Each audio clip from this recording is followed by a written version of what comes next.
বর্তমানে গোটা বিশ্বের প্রায় 20% তেল একটি সরু জলপথ দিয়ে অতিক্রম করে, যা হরমুজ প্রণালী নামে পরিচিত। এটি অবস্থিত ইরান এবং ওমানের মাঝখানে। সবচেয়ে সরু জায়গায় এই গুরুত্বপূর্ণ জ্বালানি পথের প্রস্থ মাত্র 21 মাইল, কিন্তু আসল সমস্যা হলো যেখানে জাহাজ চলাচল করে সেই লেন আরও ছোট, প্রতিটি দিকেই মাত্র 2 মাইল চওড়া। এই সংকীর্ণ পথ দিয়েই প্রতিদিন কোটি কোটি ব্যারেল তেল পরিবহন করা হয়। আর এর মানে খুবই পরিষ্কার, যদি কোনো কারণে হরমুজ প্রণালী সমস্যা তৈরি হয় তাহলে তার প্রভাব সঙ্গে সঙ্গেই পুরো বিশ্বের অর্থনীতিতে পড়বে। সম্প্রতি এই অঞ্চলে বাড়তে থাকা উত্তেজনা আবারও সবাইকে মনে করিয়ে দিয়েছে এই গুরুত্বপূর্ণ পথটি কতটা ঝুঁকিপূর্ণ। চারপাশে যুদ্ধজাহাজ টহল দিচ্ছে, তেলবাহী জাহাজের বিমার খরচ হঠাৎ করেই বেড়ে গিয়েছে, আর শিপিং কোম্পানিগুলি চুপচাপ বিকল্প পরিকল্পনা তৈরি করছে। গত কয়েক বছরে এই প্রণালীতে অনেক ঘটনা ঘটেছে। তেলবাহী জাহাজ আটকানো হয়েছে, কিছু জাহাজ ক্ষতিগ্রস্ত হয়েছে, এমনকি সরাসরি সামরিক সংঘর্ষ হয়েছে। পৃথিবীর খুব কম জায়গায় এমন আছে যেখানে একটিমাত্র ভুল সিদ্ধান্ত পুরো পরিস্থিতিকে বড় যুদ্ধের দিকে ঠেলে দিতে পারে। আর হরমুজ প্রণালী ঠিক তেমনই একটি জায়গা। এই প্রণালী এখনও আনুষ্ঠানিকভাবে বন্ধ নয়, কিন্তু এটি যে কোনো সময় বিঘ্নিত হতে পারে। এই আশঙ্কায় বৈশ্বিক জ্বালানি বাজারে আতঙ্ক ছড়ানোর জন্য যথেষ্ট। আর সেই আতঙ্ক শুধু ট্রেডিং ফ্লোরেই সীমাবদ্ধ থাকে না। এখানে কোনো সমস্যা হলে সেটা শুধু ভূরাজনৈতিক সংকটই হবে না, এর প্রভাব পড়বে সাধারণ মানুষের জীবনেও। জ্বালানির দাম বেড়ে যাবে, পরিবহন খরচ বাড়বে, আর দোকানের পণ্যের দামও বেড়ে যাবে। বাংলাদেশ, ভারতবর্ষ সর্বত্রই এর প্রভাব অনুভূত হবে। আর এখান থেকেই একটি গুরুত্বপূর্ণ প্রশ্ন উঠে আসে, যদি জাহাজগুলিকে হরমুজ প্রণালী দিয়ে যেতে না হতো তাহলে কি হতো? হরমুজ প্রণালী ছাড়া কি অন্য কোনো বিকল্প রাস্তা বানানো আসলেই সম্ভব? এই বিষয়ে অনেক বছর ধরেই ইঞ্জিনিয়ার এবং প্রকৌশলবিদরা একটি বড় পরিকল্পনা নিয়ে আলোচনা করে আসছেন। একটি বিশাল খাল যা ওমানের মুসান্দাম উপদ্বীপের পাহাড় কেটে তৈরি করা হবে, যাতে জাহাজগুলি সম্পূর্ণভাবে এই প্রণালী এড়িয়ে যেতে পারে। কাগজে কলমে এটি একদম নিখুঁত সমাধান বলে মনে হয়, কিন্তু বাস্তবতা প্রায় সহজ ধারণাগুলিকে অনেক বেশি জটিল করে তোলে। এই খাল প্রকল্পটি বুঝতে হলে আগে এর ভৌগোলিক দিকটা বুঝতে হবে। পারস্য উপসাগর পৃথিবীর সবচেয়ে বড় তেল উৎপাদনকারী দেশগুলির আঁতুড়ঘর, যেমন সৌদি আরব, ইরাক, কুয়েত, কাতার এবং সংযুক্ত আরব আমিরাত। এই দেশগুলি থেকে বের হওয়া প্রায় সব তেলবাহী জাহাজকেই একটিমাত্র পথ দিয়েই যেতে হয়, যেটা হলো হরমুজ প্রণালী। প্রতিদিন প্রায় 2 কোটি ব্যারেল তেল এই পথ দিয়ে পরিবহন হয়, যা পুরো বিশ্বের মোট তেল ব্যবহারের 1/5। পৃথিবীতে খুব কম জায়গায় আছে যেগুলির অর্থনৈতিক গুরুত্ব এত বেশি, আর অন্য অনেক বাণিজ্য পথের মতো এখানেও বিকল্প খুবই কম। কিছু দেশ এই হরমুজ প্রণালীর নির্ভরতা ইতিমধ্যে কমানোর চেষ্টা করেছে, যেমন সৌদি আরব পাইপলাইন তৈরি করেছে যা আরব উপদ্বীপ পেরিয়ে তেলকে সরাসরি লোহিত সাগরের বন্দরে নিয়ে যায়, আর সংযুক্ত আরব আমিরাত একটি পাইপলাইন বানিয়েছে যা তাদের তেল ক্ষেত্রকে সরাসরি ফুজাইরা বন্দরের সঙ্গে যুক্ত করেছে, যা হরমুজ প্রণালীর একেবারে বাইরে অবস্থিত।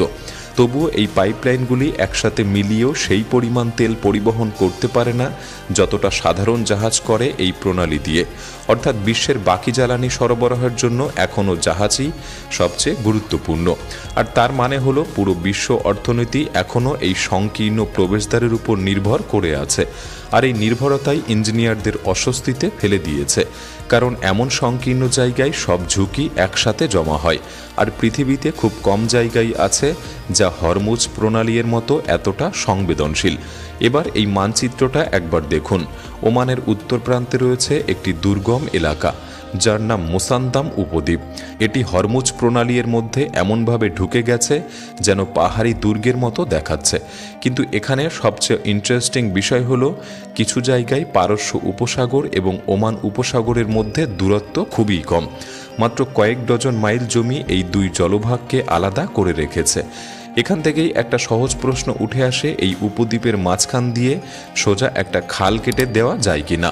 তাহলে পারস্য উপসাগর থেকে বের হওয়া জাহাজগুলি পুরোপুরি হরমুজ প্রণালী এড়িয়ে যেতে পারবে। সরু ও ঝুঁকিপূর্ণ পথ দিয়ে যাওয়ার বদলে তারা সরাসরি খোলা সমুদ্রে পৌঁছে যাবে। মানচিত্র দেখলে আইডিয়াটা বেশ দারুণ লাগে, কিন্তু বাস্তবতা একেবারেই আলাদা গল্প বলে। কারণ মুসান্দাম উপদ্বীপ কোনো সমতল মরুভূমি নয়, এটি আসলে হাজার পর্বতমালার অংশ, যা মধ্যপ্রাচ্যের সবচেয়ে দুর্গম পাহাড়ি অঞ্চলগুলির একটি। এখানে ধারালো চুনাপাথরের পাহাড় হঠাৎ করেই সমুদ্রের পাশ থেকে উঠে গেছে। কিছু পাহাড়ের উচ্চতা 2000 মিটারেরও বেশি, অর্থাৎ প্রায় 6500 ফুট। এখানে খাল বানানো মানে শুধু বালি খনন করা নয়, পুরো পাহাড়কেই কেটে ফেলা। আর খালটাও হতে হবে বিশাল, কারণ আধুনিক তেলবাহী জাহাজ, যাদের ভিএলসিসি বলা হয়, এগুলি পৃথিবীর সবচেয়ে বড় জাহাজগুলির মধ্যে পড়ে।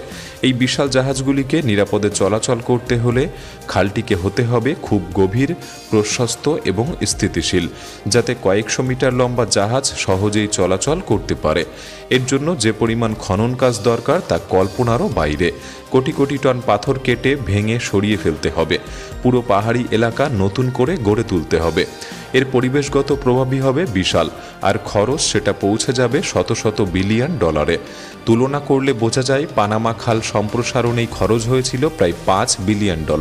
সেখানে মুসান্দামের এই খাল তার চেয়ে অনেক গুণ বেশি বড় এবং ব্যয়বহুল হতে পারে। কিন্তু আসল চ্যালেঞ্জ শুধু ইঞ্জিনিয়ারিং নয়, এর বাইরেও আরও একটি বড় বাধা রয়েছে। যদিও কোনোভাবে প্রযুক্তিগত সমস্যাগুলির সমাধান করা সম্ভব, তবুও সামনে চলে আসবে আরেকটি বড় বাধা, রাজনীতি। মুসান্দাম উপদ্বীপ আসলে ওমানের অংশ, আর এখনও পর্যন্ত এখানে কোনো খাল নির্মাণের অফিসিয়াল পরিকল্পনা নেই।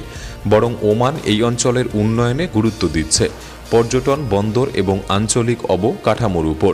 পাহাড় কেটে একটি বিশাল জাহাজ চলাচলের পথ তৈরি করা তাদের এখন নজরে নেই। এত বড় একটি প্রকল্প বাস্তবায়ন করতে হলে দরকার হবে অসাধারণ আন্তর্জাতিক সহযোগিতা। আশেপাশের দেশগুলিকে এতে সমর্থন দিতে হবে, বিনিয়োগকারীদের বিপুল অর্থলগ্নি করতে হবে, আর দীর্ঘমেয়াদী নিরাপত্তা নিশ্চিত করতে হবে। কারণ এখানে আরেকটি অস্বস্তিকর সত্য রয়েছে, এই খাল তৈরি হলেও ঝুঁকি পুরোপুরি দূর হবে না, বরং সেটি শুধু অন্য জায়গায় সরে যাবে। অর্থাৎ হরমুজ প্রণালীর বদলে তখন পুরো বিশ্বের পরিবহন নির্ভর করবে একটি কৃত্রিম খালের উপর। আর যে কোনো খালের মতো এটিও বন্ধ হয়ে যেতে পারে, যেমনটা পানামা খালের সাথে ইতিমধ্যে ঘটছে। একটি আটকে যাওয়া জাহাজ, কোনো লক্ষ্য করে হামলা কিংবা প্রাকৃতিক দুর্যোগ, যে কোনো একটি ঘটনার মুহূর্তের মধ্যেই এই পথ বন্ধ হয়ে যেতে পারে। তাহলে আসলে বিশ্ব অর্থনীতি এক সমস্যার বদলে আরেকটি সমস্যার মুখোমুখি হবে। তাহলে প্রশ্ন আসে, যদি মুসান্দাম উপদ্বীপের এই খাল এতটাই কঠিন হয়, তাহলে কেন এই ধারণাটি বারবার সামনে আসছে? কারণ এটি আমাদের আধুনিক বিশ্বের একটি গভীর সত্যকে তুলে ধরে। বিশ্ব বাণিজ্য অনেকটাই নির্ভর করে ভৌগোলিক অবস্থানের উপর, যেমন সুয়েজ খাল অথবা প্রতিদ্বন্দ্বী দেশগুলির মাঝখানে থাকা কোনো প্রণালী। এই ধরনের কয়েকটি গুরুত্বপূর্ণ পথই চুপচাপ পুরো বিশ্বের অর্থনীতিকে চালিয়ে রাখে। শতাব্দীর পর শতাব্দী ধরে এই প্রাকৃতিক সংকীর্ণ পথগুলি নির্ধারণ করেছে শক্তি, পণ্য এবং ক্ষমতার প্রবাহ। মুসান্দাম খালের ধারণা আসলে একটি স্বপ্ন, যেখানে মানুষ নিজের মতো করে ভূগোলকেই বদলে দিতে চায়, পৃথিবীর সবচেয়ে ঝুঁকিপূর্ণ পথগুলির একটি সরিয়ে দিতে চায়। কিন্তু বাস্তবতা এত সহজ নয়। পাহাড় সরানো কঠিন, আর রাজনীতি সামলানো আরও কঠিন। এই মুহূর্তে হরমুজ প্রণালী ঠিক আগের মতোই রয়েছে, পৃথিবীর সবচেয়ে গুরুত্বপূর্ণ এবং একই সাথে সবচেয়ে ঝুঁকিপূর্ণ জ্বালানি পথগুলির একটি হিসাবে। আর যতদিন বিশ্ব এই পথের উপর নির্ভর করবে, ততদিন মুসান্দাম উপদ্বীপের মধ্যে দিয়ে খাল তৈরি করার এই ধারণা ইঞ্জিনিয়ার, প্রকৌশলবিদ এবং সাধারণ মানুষের কল্পনাকে নাড়া দিতেই থাকবে। আপনার কি মনে হয়, ভবিষ্যতে কি সত্যি এই খাল তৈরি হওয়া সম্ভব, নাকি এটি শুধু কল্পনাতেই থেকে যাবে? আপনার মতামত কমেন্ট বক্সে লিখে জানাতে পারেন। আজকের এই ভিডিওটি ভালো লাগলে একটি লাইক করতে পারেন, চ্যানেলটি সাবস্ক্রাইব করে রাখতে পারেন। তাহলে দেখা হচ্ছে পরবর্তী নতুন একটি এপিসোডে। ধন্যবাদ।